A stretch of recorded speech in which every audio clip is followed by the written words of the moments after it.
काका साठे आणि उमेश पाटील हे जिल्हा परिषदेमध्ये काही कारणास्तव आले होते। एरवी मात्र एकमेकांवर टीकास्त्र सोडण्याचं काम ते करत असतात, परंतु या दरम्यान त्यांनी एकमेकांना नमस्कार केल्याचं चित्र पाहायला मिळालं। राष्ट्रवादी काँग्रेसमधून अजित पवार हे बाहेर पडल्यानंतर कार्यकर्ते सुद्धा एकमेकांचे विरोधक झाले। सोलापूर जिल्हाध्यक्ष बळीराम काका साठे आणि जिल्हा कार्याध्यक्ष उमेश पवार हे होते। आता हे दोन्ही नेते एकमेकांच्या विरोधात आहेत।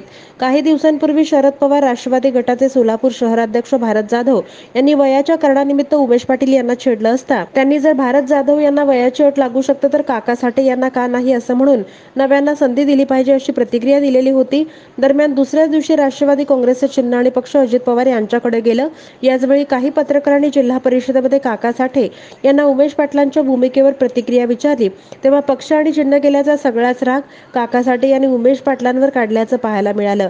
परंतु जिल्हा परिषदेमध्ये याच वेळी काका साठे काही कारणानिमित्त चेंबरमध्ये आले होते, तेव्हा त्यांनी उमेश पाटील यांना पाहताच कोहिनकर यांना आपलं काम सांगून लगेच निघून जाण्याचा प्रयत्न केला, परंतु उमेश पाटलांनी त्यांना उठून नमस्कार केला।